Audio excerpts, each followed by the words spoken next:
What's going on, everyone? So two centers that are on the Lakers internal board, which tell me how the internal board gets leaked, but nonetheless, based on reports, two names in Brook Lopez as well as Jonas Valanciunas are the centers that the Lakers are supposedly interested in targeting for a potential trade. Now, Valanciunas, he's somebody that's been linked to the Lakers since the offseason, right?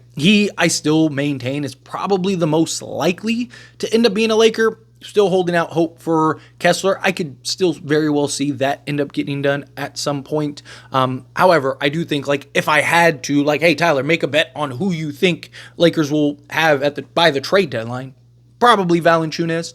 But I wanted to go over, because I already talked about the news about those two. Wanted to kind of break down, give my thoughts and opinions on Brook Lopez as well as Valanciunas. And of course, I want to hear your thoughts and opinions, so let me know down in the comments below. Now, right off the bat, the biggest thing, in my opinion, that stands out is the contracts, right? Now, Brook Lopez, he is expiring, but he is $23 million. So Brook Lopez, his contract-wise, because remember, he signed a recent 2-year deal, which kicked in last season. He's making $23 million exactly, and then he'll be a free agent next year, where Valanciunas is on the first of a 3-year deal in which he's making $10 million a year. So you're talking about one guy is $10 million, one guy is $20 million or $23 million. However, the $23 million is expiring, right? Now, the other standout is Brook Lopez is 36, Valanciunas is 32. Now, in NBA standards, that's a big difference. It's a big jump, big gap, right? Now, Brook Lopez and his production and the way that he plays, I don't think it's as big as it is in most instances, particularly in guard play or anything like that. But I do think it is something worth noting, right? Where Valanciunas, by the time his contract's over, he's still younger than Brook Lopez is. Now, Brook Lopez, you could, if it works out, give a new contract to, and then kind of maybe work out a longer deal. But at that point, he's 37, 38. How long are you planning on keeping him, right? Now, skill set and play style-wise, they do have a lot of similarities, right? Both guys can make the occasional play out of the post, although I think Valanciunas is the better playmaker out of the post. Both guys you can put on the block, dump the ball down to, and they can go to work. I mean, you got to remember, Brook Lopez evolved his game to where he had a three-point shot. He used to be one of the best, just money, dump the ball down in the post, and he'll get you a bucket guys in the league. I mean, his post game was just money, right? He molded his game to kind of fit and go into the transition of the times. And to his credit, right, he's been very good in previous seasons. Now, Valanciunas can stretch the floor as well, but not to the degree in which Brook Lopez can. Brook Lopez is a guy that has had some very successful seasons on volume shooting the three ball. So far this season, though, he's not shooting that great. Now, look, the Milwaukee Bucks are an absolute dumpster fire right now. They just lost Dame for who knows how long. He's under concussion protocol. But you look at Brook Lopez this season, because this is what we have to judge on him so far, right? Through 10 games, so far, he is shooting 39.3% from the field. This is a center, by the way. Now, in his defense, most of his shots are coming from three-point range. To be exact, more than half of his shots are coming from three-point range.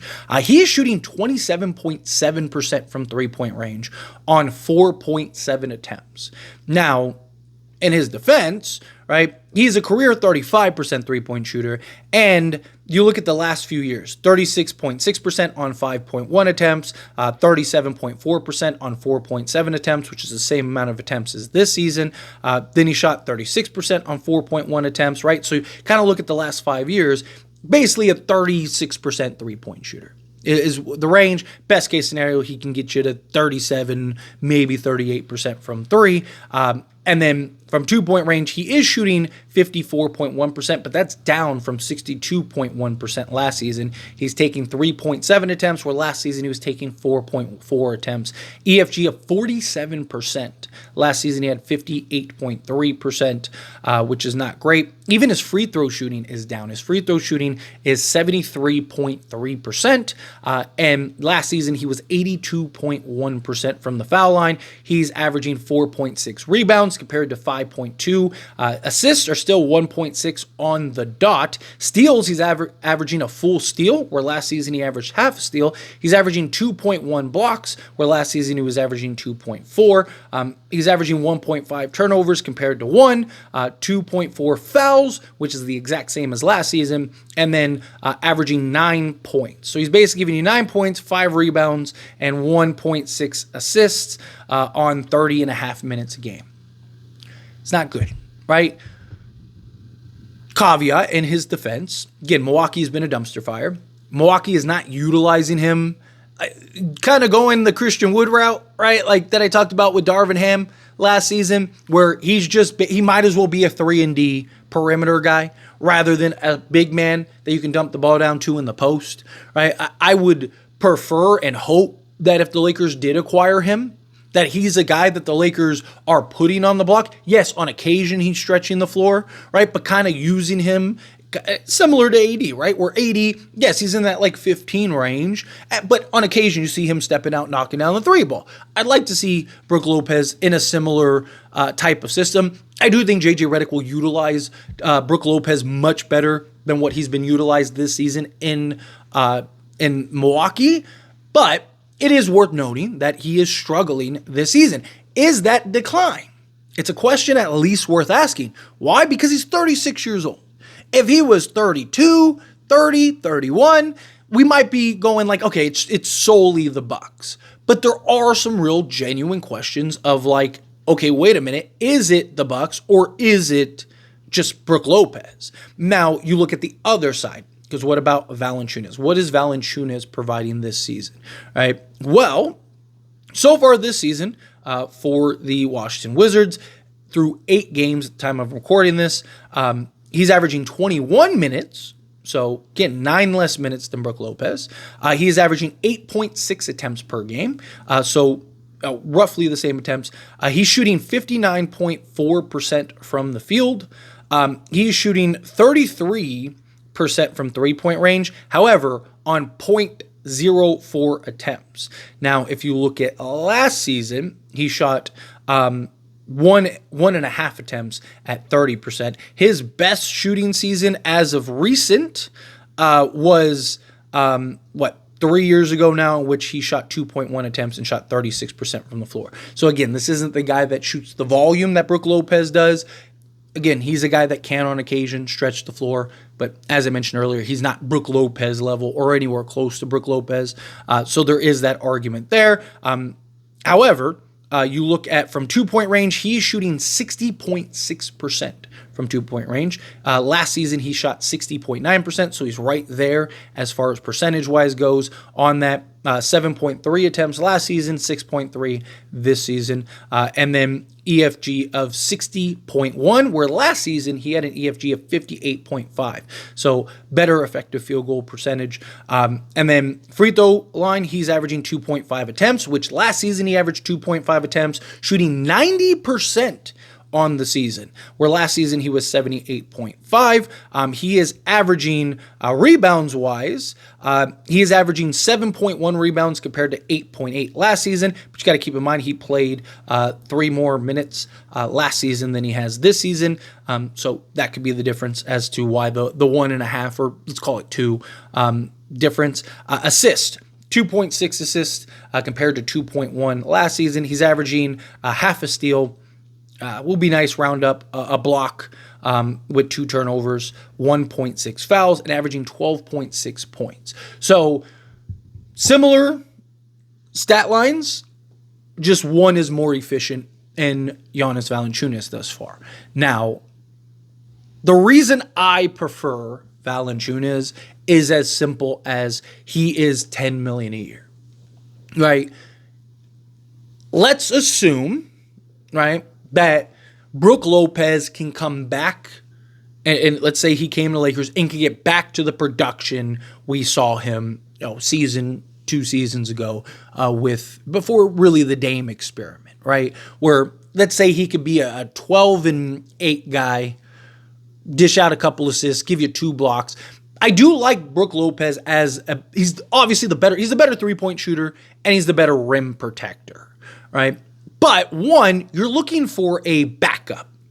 Brook Lopez probably isn't starting for the Lakers, right? Because LeBron would have to slide over to the 3, and I just don't think he's going to want to do that or be willing to do that. Maybe come playoff time, but I don't necessarily see that. It's not like every coach we get is just like, hey, you know what's a great idea? Playing LeBron at the 4, right? Especially when Rui is best at the 4, right? Like, oh, let's play Rui out of position and LeBron at the 4, right? Like, no, it's because of LeBron's age. He can kind of coast. He can kind of, settle in a little better there and kind of take plays off on times, as we've all seen. Where at the 3, he's just responsible with so much more. Obviously, he's got to defend the perimeter. He's responsible for more quicker, twitchier, athletic threes, as well as guys that are usually better shooting the 3 ball, responsible for live balls, chasing those down, chasing down loose balls, right? He's responsible for it on the weak side, but more times there's more action on the strong side than the weak side, right? So he can kind of play that free safety scout role as opposed to being on the strong side corner, right?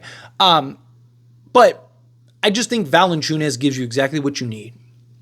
Provides all of the relief, helps bolster the bench scoring, slot alongside Anthony Davis. With Anthony Davis, you're not as worried, right? At times, like when Anthony Davis gets the night off or if he's on the bench, right, Valanciunas, you do have some concerns with, but I just don't think Brook Lopez is $10 million more or 13 million more than Valanciunas.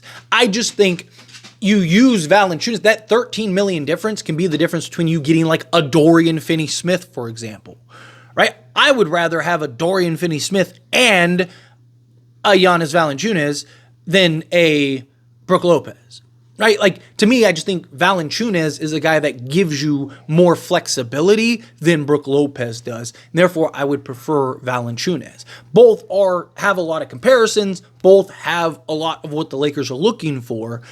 Again, Brook Lopez defensively, I think, is better. Stretching the floor, I think, is better. But what type of role are you looking for if you're the Lakers? Right? Are you looking for a guy that, like, hey, we want Brook Lopez taking 4 threes a game? Or do you really want a guy that could be down on the block, right? Make plays out of the post? Like, I just think JJ Redick will be fine utilizing Valanciunas. And you always have Christian Wood if you kind of want to just use a big as a perimeter guy, right? Like, so I just don't think he's worth the $13 million increase. But it also depends, like, what are the Lakers looking for beyond this season? Are the Lakers looking for that cap flexibility, right? Because if you can clear $23 million off your books, if that's something that they're interested in doing to kind of reset and retool, and, maybe if Brook Lopez works again, maybe you're signing him to a new contract, but, is that worth it, right? Is that the play that the Lakers have in mind? That I don't know. But anyway, just again, kind of wanted to go over the two of them and give my opinion. And of course, I pass the question on you. Let me know yours down in the comments below. What do you think? How do you feel? What are your thoughts? Do you prefer Valanciunas? Do you prefer Brook Lopez? I mean, look, if I'm being honest, if they were both the same, let's say they were both 10 million, give me Brook Lopez all day. But that 13 million, I think that's too much of a gap for me to swing towards Brook rather than Valanciunas, personally. But I do feel the same way. Again, however you feel, whatever your thoughts are, I'd love to hear it either way down in the comments below. That being said, if you like this video, hit that like button. Helps me a lot. So we enjoy these types of videos, and I truly appreciate it. Not subscribe to the channel, hit that subscribe button. Turn on the bell notifications. Appreciate y'all. See you in the next one. Thank you.